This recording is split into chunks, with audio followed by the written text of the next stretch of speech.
नमस्कार दोस्तों, आप सभी का बहुत बहुत स्वागत है आपके अपने YouTube channel business education point पर।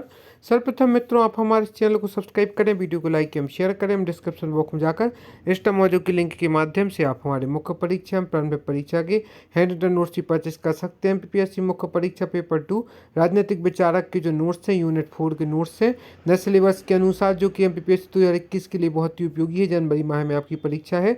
साथ ही साथ MPPSC 2019 और अन्य प्रतियोगी परीक्षाओं के लिए भी बहुत ही MP कंटेंट है।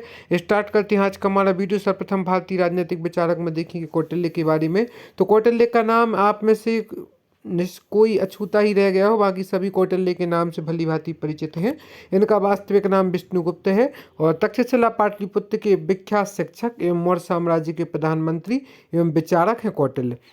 रचनाएं हैं इनकी अर्थशास्त्र, नीतिशास्त्र, कामशास्त्र आदि कौटिल्य की प्रमुख रचनाएं हैं। प्रमुख यदि इनके सिद्धांतों पर चर्चा की जाए तो राज्य का सप्तांग सिद्धांत जो है, राजनीति, नैतिकता, पृथक्करण का सिद्धांत कौटिल्य के द्वारा दिया गया है मित्रों। तो वास्तविक नाम इनका विष्णुगुप्त, तक्षशिला पाटलिपुत्र के विख्यात शिक्षक एवं मौर्य साम्राज्य के प्रधानमंत्री विचारक है। रचनाएं इनकी अर्थशास्त्र, नीतिशास्त्र, कामशास्त्र प्रमुख है। प्रमुख सिद्धांत दी राज्य का सप्तांग सिद्धांत, राजनीति, नैतिकता, पृथक्करण आदि के सिद्धांत दिए हैं। अर्थशास्त्र, अर्थशास्त्र पे यदि चर्चा की जाए तो यह पुस्तक मूलतः राजनीति शास्त्र की है। आपको यहाँ पर देखने मिलेगा कैसे एक्यूरेट आंसर राइटिंग की जाती है। अर्थशास्त्र की रचयिता आचार्य चाणक्य है। रचना गद्य और पद्य दोनों में लिखी गई है। इसमें 15 अधिकरण, 150 अध्याय और 180 प्रकरण है अर्थशास्त्र में। कौटिल्य ने अर्थशास्त्र की किन 4 विधाओं को उल्लेख किया है तो आन्वीक्षिकी, त्रयी, वार्ता और दंड नीति। तो आन्वीक्षिकी जो है अध्यात्म एवं दर्शन का इसमें पुट है और त्रयी जो है इसमें धर्म अधर्म एवं वेदों के ज्ञान की जानकारी प्रमुख रूप से मिलती है। वार्ता आदि में कृषि, पशुपालन, वाणिज्य से संबंधित विषय दिया गया है और दंड नीति में शासन कला की प्रमुख जानकारी दृष्टिगोचर होती है। इस प्रकार से 4 विधाओं में इसको भली भांति परिचित किया गया है। इसके बाद हम यदि बात की जाए कि कौटिल्य के षटगुण नीति व चातुर्य गुण का वर्णन कीजिए, तो यह आपके 5 मार्क और 11 मार्क में पूछा जा सकता है। तो जो मंडल सिद्धांत के अंतर्गत अपने पड़ोसियों के साथ 6 संबंध स्थापना के लिए 6 तत्व दिए हैं। मतलब कौटिल्य की जो षटगुण नीति है वह मंडल सिद्धांत के अंतर्गत अपने पड़ोसियों के साथ संबंध स्थापना के लिए 6 तत्व दिए गए हैं। जो सबसे पहली है संधि, कुछ शर्तों पर मेल करना संधि कहलाती है। संधि के बारे में आपने सुना होगा। विग्रह, राज्य हित में संधि तोड़ना, यह विग्रह कहलाता है। आसन, उपेक्षा करना बंधुओं, आसन कहलाता है। यान, आक्रमण से तात्पर्य यान है। संप्रय कहलाता है आत्मसमर्पण। उद्वेदी भाव कहलाता है संधि एवं विग्रह दोनों से काम करना और चित्त गुण देखते हुए कहाँ किसकी आवश्यकता है तो ऐसे द्वैधी भाव देखते हुए संधि एवं विग्रह दोनों से काम लेना इसके अंतर्गत आता है। तो संधि, विग्रह, आसन, यान, संप्रय और द्वैधी भाव, इस प्रकार से यह कौटिल्य की सद्गुण नीति व चातुर्य गुण का वर्णन यहाँ पर किया। चातुर्य गुण की यदि बात की जाए तो विदेश नीति के षटगुण सिद्धांत का पालन करने के लिए 4 उपाय बताए हैं। सबसे पहला है शाम, विरोधी राजा को मैत्री भाव से समझाकर अपना हित पूरा करना, यह शाम के अंतर्गत आता है। दाम, अनैतिक माध्यम से धन देकर दुश्मनों को अपने पक्ष में करना, रिश्वत भी कह सकते हैं इसे, तो यह दाम के अंतर्गत आता है। भेद है, सेना या बल का प्रयोग करना भेद के अंतर्गत आता है। तो दाम, साम, दंड, भेद आदि के अंतर्गत यह 4 उपाय चातुर्य गुण के अंतर्गत बताए गए हैं। तो इस प्रकार से कौटिल्य की सद्गुण नीति व चातुर्य गुण का वर्णन आपको देखने को मिलेगा।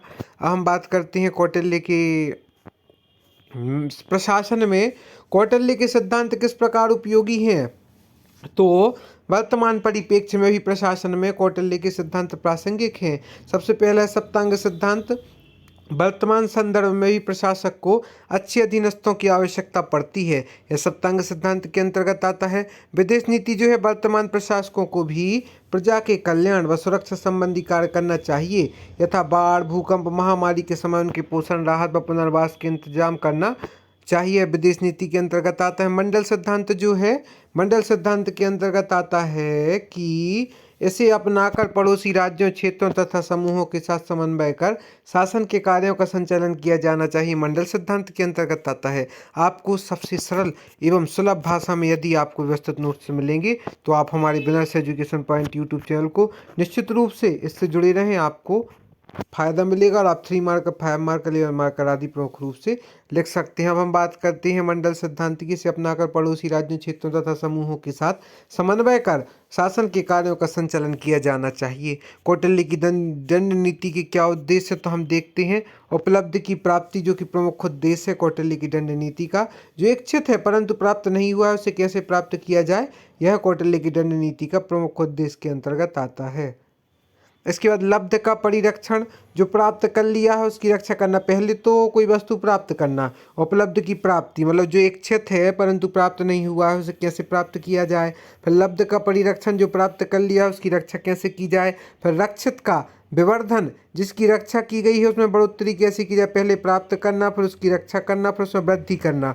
और चौथा है विवर्धित का सुपात्रों में विभाजन, जिसकी बढ़ोतरी की है उसका उपयुक्त पात्रों में विभाजन करना। इस प्रकार से कौटिल्य की दंड नीति के 4 उद्देश्य, पहला है उपलब्धि की प्राप्ति, दूसरा है लब्ध का परिरक्षण, तीसरा है रक्षित का विवर्धन, चौथा है विवर्धित का सुपात्रों में विभाजन। इस प्रकार से पहले तो वस्तु को प्राप्त करना है, फिर उसका परिरक्षण करना है, उसके बाद उसका विवर्धन करना है, फिर विवर्धन का सुपात्रों में विभाजन करना है। इस प्रकार से कौटिल्य की दंड नीति के उद्देश्य के बारे में जाना। कौटिल्य के अनुसार राज्य के सामान्य कार्य क्या है। राज्य के सामान्य कार्य निम्न है। राज्य की सुरक्षा करना, विदेशी आक्रमणों से रक्षा, संपूर्ण राज्य के अंदर शांति का वातावरण स्थापित करना, राज्य में कृषि का पर्याप्त व्यवस्था करना, पशुधन का संरक्षण और संवर्धन करना, व्यापार संबंधी कार्यों का संचालन करना, अग्नि, जल, व्याधि, अकाल आदि प्राकृतिक संकटों से राज्य की रक्षा करना, चोर, उपद्रवी एवं असामाजिक तत्वों से राज्य की रक्षा करना, रोगियों दुखियों के भरण पोषण की व्यवस्था करना।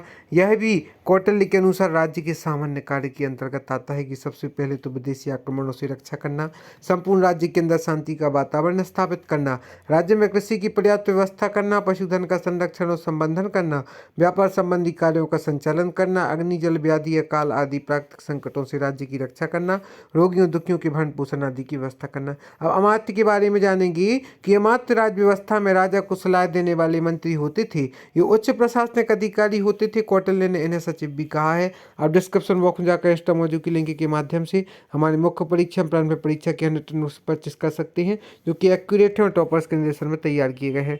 भारत के मैकियावेली कौन है, तो आचार्य चाणक्य जो है इनको मैकियावेली की उपाधि प्रदान की गई है। इसके बाद हम करते हैं महात्मा गांधी जी की प्रमुख चर्चा। महात्मा गांधी भी जो कि जिनका भारत की स्वतंत्रता में प्रमुख योगदान है और इन्होंने परतंत्र जो भारत था उसमें अमूलचूल परिवर्तन किए ताकि वह स्वतंत्र भारत के रूप में परिवर्तित हो। तो महात्मा गांधी के जीवन परिचय पर प्रकाश डालते हैं। महात्मा गांधी जी का जन्म 2 अक्टूबर 1869 को हुआ था। गुजरात के पोरबंदर नामक स्थान पर महात्मा गांधी जी का जन्म हुआ था 2 अक्टूबर 1869 को। वास्तविक नाम इनका मोहनदास करमचंद गांधी जी है। प्रमुख पुस्तकों रचनाओं के अंतर्गत यदि देखा जाए तो Hindu Swaraj, my experiment with truth, उल्लेखनीय कार्य चंपारण सत्याग्रह, खेड़ा सत्याग्रह, पूना पैकेट, असहयोग आंदोलन, भारत की आज़ादी के आंदोलनों में भी भूमिका इनकी महत्वपूर्ण रही है। The story of my experience with truth, सत्य के साथ मेरे प्रयोग, मूल रूप से गुजराती भाषा में लिखी है। गांधी जी की आत्मकथा है the story of my experiment with truth. अब हम बात करते हैं गांधी जी के अनुसार धर्म क्या है, तो गांधी जी कहते हैं धर्म कर्तव्य है।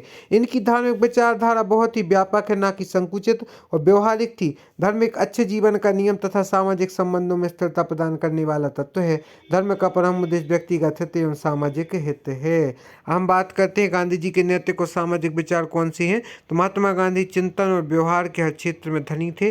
प्रमुख विचार है अहिंसा, सत्याग्रह, आत्मनियंत्रण, आत्मशुद्धि पर बल, आत्मसंयम, महिला सशक्तिकरण, सांप्रदायिक एकता, वर्ण व्यवस्था, जो कि प्रमुख विचार हैं गांधी जी के नैतिक एवं सामाजिक विचार में अहिंसा, सत्याग्रह, आत्मनियंत्रण, आत्मशुद्धि पर बल, आत्मसंयम, महिला सशक्तिकरण, सांप्रदायिक एकता, वर्ण व्यवस्था गांधी जी के नैतिक एवं सामाजिक विचार प्रमुख रूप से हैं। पंडित दीनदयाल उपाध्याय आदि पर भी हम चर्चा करेंगे। आप इसी प्रकार हमसे जुड़े रहें। हम डिस्क्रिप्शन बॉक्स में जाकर इंस्टा मौजूद की लिंक के माध्यम से आप हमारे मुख्य परीक्षा प्रारंभिक परीक्षा के रिटर्न नोट्स परचेस कर सकते हैं।